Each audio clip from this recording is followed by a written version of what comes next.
Bonjour à tous, je m'appelle Tom, je suis le lead-off de la guilde Dailymotion et vous êtes en train d'écouter ce qui pourrait être notre prochain rendez-vous design, le podcast de la guilde. J'ai eu le plaisir de co-animer ce premier épisode avec Romain, également core teamer de la guilde. Je vous souhaite, sans plus attendre, à toutes et à tous, une très bonne écoute. J'aime pas être mise dans une case, mais ouais, t'es censé être en direction de la partie artistique sur laquelle tu travailles, quoi. Mais pas à la direction de plein de gens, quoi. Du collage d'affiches sur les devantures des magasins à la refonte graphique de la nouvelle application SNCF Connect, elle est passée par tous les domaines du graphisme et de la communication. Formée sur l'histoire de l'art et la pratique des arts appliqués, elle ne se considère pas pour autant comme une artiste. Adepte de l'apprentissage par le terrain, elle n'en oublie pas moins la minutie et l'exigence de qualités qui lui sont propres. Aujourd'hui directrice artistique de talent, mais surtout product designer des marques, Elodie Sexas nous explique son rapport au design et s'il peut être considéré comme un art. Faut être curieux, enfin, nos métiers, c'est des métiers de curieux. Faut juste lire les journaux de temps en temps sur le net, quoi. Écouter des podcasts. Écouter les podcasts. Faut s'informer, quoi. Est-ce que du coup, cette démarche benchmark, je sais qu'en tant que jeune designer, moi je me posais la question, quand j'allais chercher un peu de la ressource sur Internet, quand j'allais voir un peu ce qui se faisait, j'avais un peu parfois l'impression de copier de l'existant, de me le réapproprier, mais sans être totalement dans la création. Qu'est-ce que tu peux répondre à ça, toi ? On parle souvent de copier. Moi, je ne sais pas s'il faut dire ça. J'aime plutôt dire qu'il faut s'inspirer. Il y a des choses qui fonctionnent, il ne faut pas les mettre de côté. On a tendance à se dire, en tant que designer, il faut que je réinvente le monde. Il y a des choses qui fonctionnent. Enfin, il ne faut pas avoir honte de réutiliser des choses qui fonctionnent, qui ont déjà été testées, approuvées. Maintenant, l'idée, ce n'est pas effectivement de copier-coller le truc, c'est de l'adapter à ce que tu es en train de faire et c'est d'avoir une vraie réflexion sur, OK, peut-être cette fonctionnalité, vraiment, elle est bien, elle fonctionne bien, je vais peut-être la récupérer son fonctionnement, mais je vais l'utiliser dans tout un contexte et tout un écosystème qui est complètement différent. Donc, moi, je pense qu'il faut pas hésiter à bencher, il ne faut pas hésiter à aller regarder ce qui se passe. Parce qu'en plus, si tu prends le risque d'essayer d'inventer un truc qui va moins bien fonctionner, alors qu'il y a quelque chose déjà peut-être qui existe et qui fonctionne très bien, parce que ça a déjà été éprouvé, etc., c'est dommage de s'en passer, tu vois. Enfin, je pense. Est-ce qu'il n'y a pas un truc aussi de se dire, si on invente une fonctionnalité sortie de nulle part, est-ce qu'en fait, la force de l'adoption va faire que... Et la contrainte utilisateur du fait que ce soit le seul truc possible d'utiliser, ça va pas être adopté à la fin et ça va forcément fonctionner. Je prends l'exemple de Apple qui adore faire ce qu'il veut, qui du coup force les gens à utiliser des choses qui parfois les fait chier. Et en fait, ça fonctionne parce qu'ils n'ont pas le choix et ils l'utilisent et ils l'adoptent et ils comprennent comment ça marche. Après 4, 5, 6 essais-erreurs qui est complètement anti-UX user-centric, mais au final, en fait, à la fin, des tests. Non, peu importe ce que fait Apple, mais si tu dois créer quelque chose, si tu as envie de le faire, de toute façon, va tester. Teste-le 10 milliards de fois. Tout ce qu'il faut, c'est de ne pas te dire « je suis le roi du monde, j'ai créé un nouveau truc, je claque les doigts et je l'envoie sans même l'avoir testé ». Ouais, parce qu'Apple joue un peu sur sa notoriété aussi. Certes, ils font des tests, mais ils se permettent parfois des choses que tout le monde ne peut pas faire. Ce que je dis pas, c'est je dis pas qu'il faut s'arrêter de créer et récupérer tout ce qui existe. Au contraire, si tu peux créer, si t'as le temps, si on t'en donne le temps, parce que c'est toujours ça le problème. Si on t'en donne le temps de le faire, mais fais-le et vas-y, teste des choses. Mais il faut les tester. Et il faut garder en tête ce qui existe et ce qui fonctionne aussi en parallèle. Aujourd'hui, pour toi, quel est le produit digital connu du grand public, produit ou site, qui est le plus artistique, le plus émotionnel que tu puisses connaître, vu que tu benches tout et que tu connais tout. Arrête, la pression que tu me mets. Peut-être qu'il n'y en a pas. Hein. Peut-être qu'aujourd'hui, en fait, les produits digitaux sont plus si... Produit, il y a tellement un besoin que ce soit utilisable dans différentes contraintes. Le plus artistique que je connaisse. Le plus plus émotionnel. Si T'as on... un arc graphique, Bah non, mais c'est pas sur des produits comme on entend, ça va être plutôt sur des sites de musées, des choses comme ça, tu vois, Ce qui marche aussi, en fait, puisque je pense que tu peux acheter des billets sur le site du musée et avoir accès au programme. Et... Ce que je veux dire, c'est que qui remplit souvent son but de les musée, quoi. sites type événementiel, enfin les sites qui ne vendent pas forcément plein de produits, etc., ils ont peut-être plus de liberté à se lâcher et à imposer un style graphique et parce que c'est important aussi de faire passer une émotion par rapport à ce que nous on fait dans les produits sur lesquels on travaille. Et donc je vais plus penser à des sites de musées que j'ai pu parcourir, des choses comme ça. C'est plus ça qui va me venir en tête, où je suis ou des agences ultra créatives sur Insta par exemple, qui font des prods pour effectivement d'autres artistes. Et là, tu as des trucs qui sont incroyables, quoi, en termes d'artistique. Tu as des agents qui font des prods pour des artistes, du coup, qui font des sites pour des artistes là, Ouais, mais des artistes, par exemple, de la photo, des choses comme ça. Et ouais, tu as des trucs qui peuvent être assez incroyables, parce que tu as une liberté folle. Parce que finalement, ce qui va être important, c'est pas de vendre la photo, c'est plutôt faire passer le message de peut-être essayer de retranscrire le mindset de l'artiste dans toute la partie digitale, quoi. Et ça, c'est assez fou, quoi. C'est vrai qu'on le voit de plus en plus dans le milieu culturel, des musées qui commencent à te faire vivre l'expérience musée dès la connexion sur le site internet, et c'est assez fort, je trouve, de réussir ce coup de chapeau. Ou même si tu tombes sur un illustrateur que tu aimes bien et qu'il a été au bout de son travail et qu'il a créé un site, souvent il t'embarque dans son univers, et c'est ça qui est plus important, c'est l'univers en fait qui est mis en avant. Et là tu peux avoir des sites en termes d'inspiration qui est juste incroyable, quoi. Ou l'univers de la VR ou de la 3D, quand tu te balades sur ce genre de site, c'est pareil, quoi. T'es embarqué dans des univers qui sont juste incroyables. L'univers des jeux vidéo par exemple. Là, c'est un autre type de produit qu'on te vend, mais on te vend un univers. Donc, de toute façon, c'est ça qui va être important, c'est vraiment te faire rentrer dans l'univers du jeu ou quoi, et tu peux avoir des trucs assez incroyables, quoi. Je pense à ça, moi, quand tu me demandes quel site je trouve le plus créatif, je vais penser à tout ce qui va toucher à te faire vivre, vivre une expérience liée à un univers qu'on a envie de te transmettre. Donc, j'ai pas d'exemple précis en tête, mais allez vous balader sur Internet. Allez vous balader sur Internet, liker des Insta, quoi. Ouais, la place des réseaux aujourd'hui dans nos métiers de designer, elle est importante. Bah, t'as ton téléphone toujours à portée de main, c'est l'extension de ton bras, donc oui, faut pas les mettre de côté. Ce serait mentir que de dire il faut essayer de s'en éloigner un peu.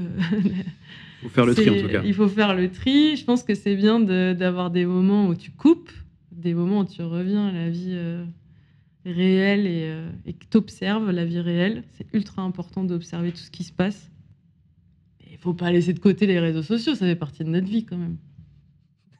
La nouvelle digital mum que tu es. Est-ce que tu parles d'observer la vie? Est-ce qu'il y a des choses dans la vie réelle que tu observes dans la rue, en vacances, dans la nature, qui t'ont déjà inspiré du design, plus que des choses que tu as vues sur des écrans digitaux?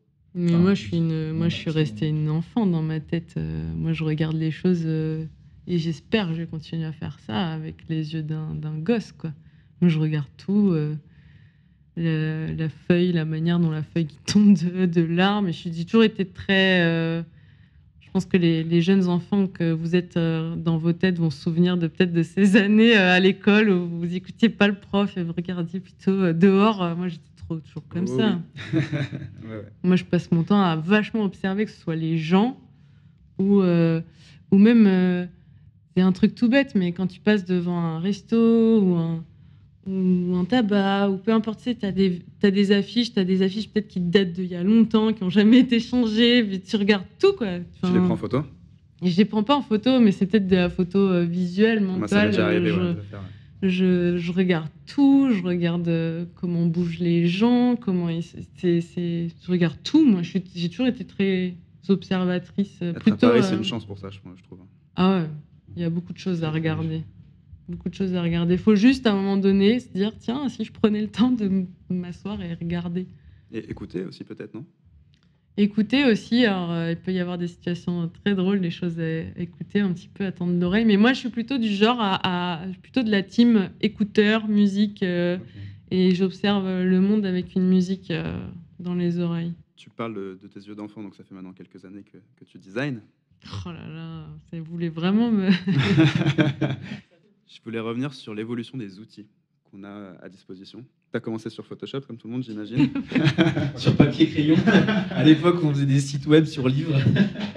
Commencer sur Paint. Ah, Paint. Bah oui, ouais. Oh là là, mais mon Dieu. Mais moi, j'ai commencé dans les toutes petites agences où il y avait des graphistes à l'époque qui avaient déjà un certain âge, qui bossaient sur Photoshop et qui s'étaient formés entre-temps à Photoshop parce que c'était genre the outil du moment. La CS3. Ok, voilà. Tu faisais du marché noir pour essayer d'obtenir la licence parce qu'il n'y avait pas le cloud et que t'as la dernière licence Photoshop, vas-y, donne-la moi. Et ouais, franchement, si je pouvais avoir le pouvoir de revenir dans le passé et venir me tapoter l'épaule en disant, tu vois toutes les versions que tu viens de faire, déjà le POMES, tu pourras l'oublier, il sera autogéré. Tu vois ton petit disque dur externe que tu as payé une blinde parce que tu n'as plus de place sur ton ordi. Que tu as peur de le faire tomber. C'est pareil, tu n'auras plus ce problème-là. Tu vois le fait que tu aies fait 12 milliards de graphismes là sur ton plan, eh ben t'inquiète pas, ton illustrateur ne va pas planter. Tu n'auras plus ces problèmes-là. Ah ouais, non, mais mon Dieu, heureusement. Alors, Illustrator plante encore. Enfin, la suite Adobe plante encore. Il faut qu'on se le dise. Moi, j'ai des plugins sur After Effects. Je pense que toutes les 30 secondes, j'ai du plantage à cause d'un plugin. Mais... Oui, parce que tu vois, c'est leur côté un peu rétro. Tu vois, chez Adobe, ils ont voulu quand même te garder des petites choses. Non, mais l'évolution, elle est juste... Déjà, quand Sketch est arrivé sur le marché, on a tous fait « Oh mon Dieu, mais c'est incroyable !» Et quand en plus, il y a eu des... Maintenant qu'il y a Figma, on se dit putain, encore plus non, mais incroyable. Avant même Figma, il y avait un autre, j'ai plus le nom en tête, un outil qui est arrivé sur le marché qui commençait à proposer de bosser à plusieurs mains sur l'outil. Je n'ai plus le nom, je pense que les gens qui vont m'écouter vont sûrement s'en souvenir. Et on était là, mais c'est incroyable. Je me souviens qu'on l'avait testé. Bon, il y avait plein de fonctionnalités qui n'apportaient pas et qu'il fallait retourner sur Sketch. On se disait, mais si Sketch, demain, on pouvait faire qu'on bosse en collab, mais ce serait incroyable. On ne serait plus obligé d'être complètement honneur de son propre fichier, vu qu'en fait, la réalité, c'est qu'on bosse à plusieurs.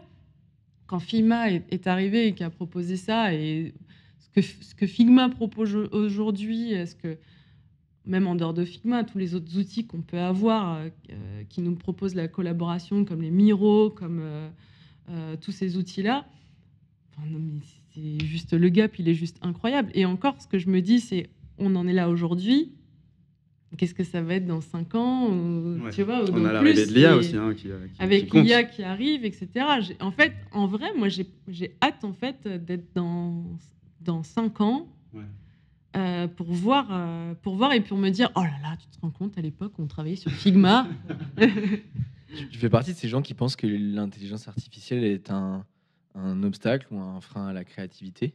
Moi, je fais partie de ces gens qui restent maîtres de leur destin et que j'estime que si l'IA doit à un moment donné venir m'aider, c'est moi qui l'aurais décidé. Enfin, je pense que l'IA peut être une bonne aide.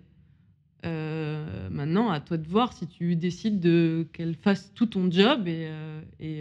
Voilà, moi, je sais pas encore aujourd'hui comment je vais devoir m'en servir. Je pense qu'effectivement, demain, ce sera là, ce sera dans notre quotidien. Ça l'est déjà en réalité, mais ce sera encore plus présent. Et à toi de voir comment tu t'en sers, quoi. Enfin, à un moment donné... on n'est pas dans iRobot et c'est pas elle qui va prendre le pouvoir sur mon job. Est-ce que tous ces nouveaux outils, leur fonctionnement, l'émergence des design systems pour la plupart des marques qui existent aujourd'hui, des sites qui existent, certes, ça nous facilite beaucoup la tâche, mais est-ce que ça annule pas un petit peu le processus créatif aussi? Alors ça annule pas, Ouais. parce que c'est pareil, c'est à toi de rester maître de ton job. Il faut juste pas oublier que c'est des outils. Et je pense que c'est ça des fois qu'on oublie.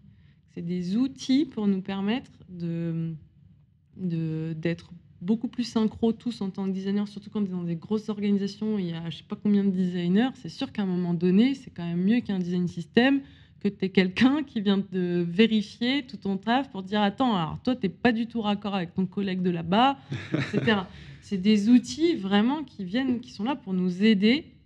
Maintenant, ça n'empêche pas de proposer des choses créatives. Ça n'empêche personne d'être créatif et de proposer des choses et ensuite d'aller voir l'équipe. Je ne sais pas comment ça fonctionne dans les autres organisations. L'équipe peut-être marque pour leur proposer quelque chose, pour que ça soit validé et qu'ensuite le proposer à l'équipe design system pour que ce soit ajouté au design system. Personne n'est contraint de juste juste utiliser design system au quotidien. Je pense que ça dépend le contexte sur lequel tu travailles. Si à un moment donné, tu dois déballer un parcours rapidement, utilise le design system. Tu vas gagner 10 fois plus de temps et tu vas pouvoir avoir gagné du temps pour te poser sur les sujets qui vont être plus intéressants pour toi, pour le user, pour l'entreprise. Il faut voir ça comme des outils. Hein. Sachant qu'un design system, c'est pas un produit fini, c'est quelque chose qui est censé évoluer. C'est quelque chose qui est censé évoluer avec le temps, avec la marque, avec... c'est des outils. Hein. C'est pas une finalité. Toi, tu es illustratrice aussi? Non, on va pas dire ça. Non. Non, je dessine, oui, mais je vais pas dire que je suis illustratrice. T'as essayé un peu Procreate? Oui, forcément, je l'ai sur la tablette à la maison. Pourquoi tu dis que t'es pas illustratrice alors que tu dessines? C'est quoi la différence? C'est un job, je sais pas. Ça veut dire qu'à partir du moment où tu vends tes dessins, tu seras illustratrice? Non, mais je sais pas. J'ai tendance à pas m'attribuer des jobs qui sont pas les miens. Je suis pas illustratrice, moi, je suis designer. Mais tu sais illustrater? Je sais dessiner, oui. J'ai fait des études d'art, mais je dessine pour mon bon plaisir. Tu illustres ta propre vie, du coup. Je illustre ma propre vie, voilà. Tu es ta propre illustratrice. Ouais, je dessine pour mon plaisir et pour me détendre et ça me fait plaisir. Mais je ne fais pas d'illustration pour des clients. Enfin, ça m'est déjà arrivé, mais pour autant, je me suis pas dit, je me suis pas rajoutée sur mon LinkedIn illustratrice, machin, comme certains. Je vais mettre un pouce à la compétence illustratrice sur ton LinkedIn maintenant. On va faire un rush. Mais non, mais LinkedIn des fois, je pour trouve cette que dans nos compétence. métiers, c'est un peu facile de s'ajouter des compétences parce qu'une fois, tu as fait quelque chose. Bon, voilà, écoute, illustrateur, c'est un métier du quotidien. Voilà, moi, je ne suis pas illustratrice. J'aime faire du dessin pour mon plaisir, mais je suis designer. Et qu'est-ce qu'il y a sur ton LinkedIn, du coup? Qu'est-ce qu'il y a sur mon LinkedIn? Il y a, je crois, déjà, c'est écrit en English parce que ça rend mieux et que ça fait plus joli, ça fait plus joli, que ça a une meilleure sonorité, tu vois. Mais je crois qu'il y a... Art Director and Lead Designer. Ok. Parce qu'on a vu dernièrement évoluer pas mal les noms de nos métiers. Ah oui. Des UX, des products, des UI, des infographistes à l'époque. Oh là là, oui, l'époque. Ouais. Pourquoi vous me remenez? J'espère que dans les autres podcasts, vous parlerez d'époque, parce que sinon je vais super mal le Mais parce qu'on est aussi passé par là, Elodie. ça me va, alors.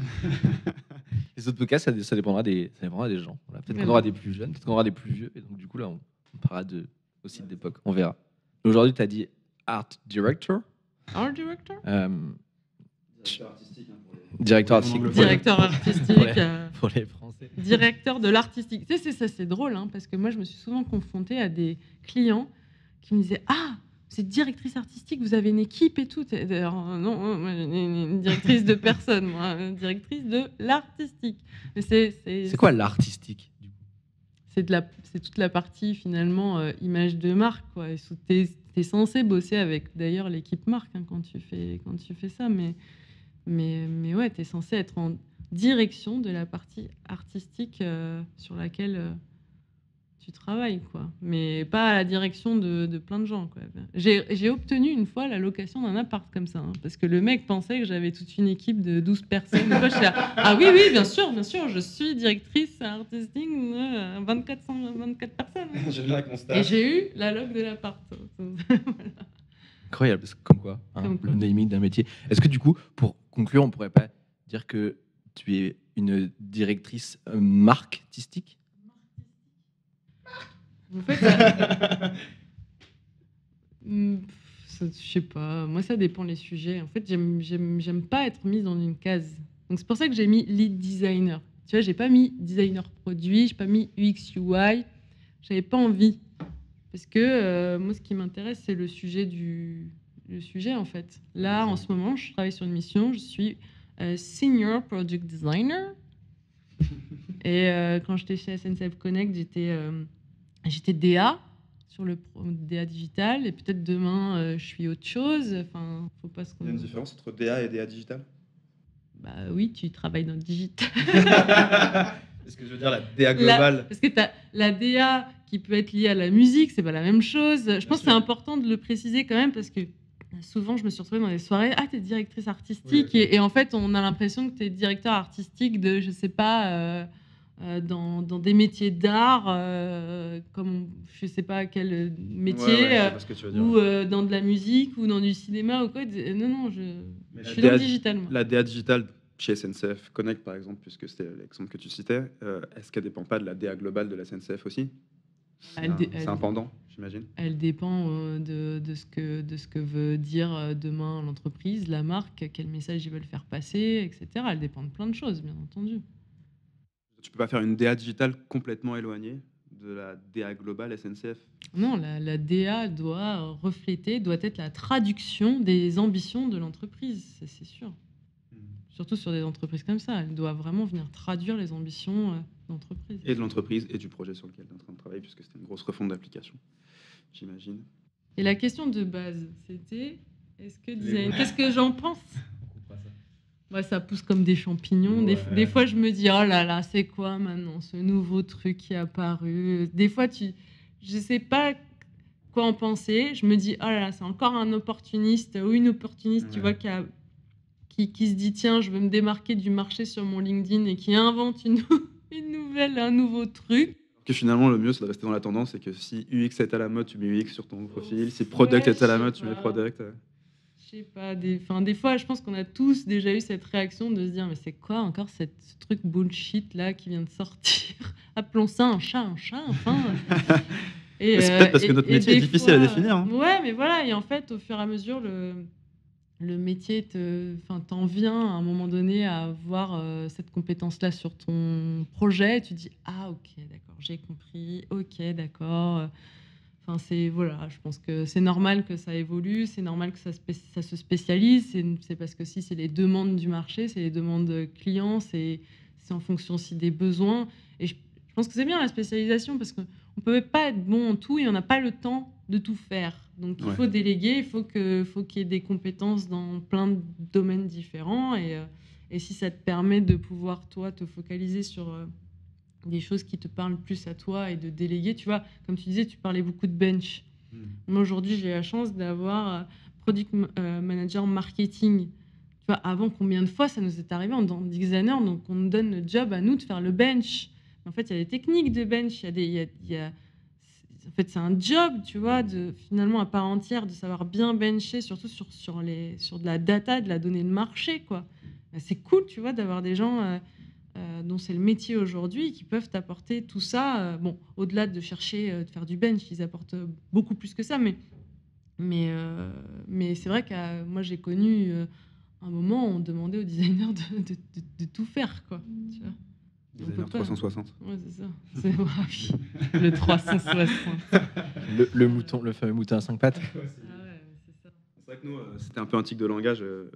Dans mon ancienne mission, on était une équipe de peut-être entre 12 et 15 designers selon le temps, selon l'époque, parce que je suis resté quand même plus de 3 ans. Et on avait tous des compétences un peu différentes, des projets différents, et on arrivait, c'était les UX. Oui, mais voilà, c'est ça. Et on attend de toi que tu saches faire tout, mais t'as pas une appétence, une envie de tout faire, et tu vas pas bien le faire. Ouais, voilà, c'est les UX avec leur petite baguette magique qui vont nous répondre à nos besoins, solutionner tous nos problèmes. Ça peut pas marcher comme ça. Ouais. Le designer est-il un artiste? C'est ça la question de fin, c'est ça? On peut rester sur une question absolument sans réponse. Hein. Je pense qu'on restera sur une sans réponse là-dessus. À chacun son art et à chacun son design. Ouais, moi à chacun ses compétences. C'est ce que je te disais. Moi, je vois l'art comme quelque chose qui doit vraiment venir du fin fond des tripes et qui doit être quelque chose qui doit être très personnel. Et moi, je vois ça, l'art, ça doit déjà commencer par toi, et ensuite voir si ça touche les autres. À l'inverse, pour moi, le design, où en fait, ton but, c'est de répondre à une problématique qui touche les autres, et toi aussi au passage, ça, c'est très bien. Mais donc, est-ce que le designer est un artiste ? Je ne saurais pas répondre à cette question. Je trouve juste que la démarche n'est pas la même. Voilà. On peut finir là-dessus. Merci Elodie. Merci Elodie d'être Merci, venue, d'avoir inauguré ce premier podcast de la Guilde. On n'a pas encore de nom, on trouvera peut-être un nom plus tard. Ou pas de nom. Merci Elodie en tout cas. Merci à vous. À bientôt. C'est trop cool.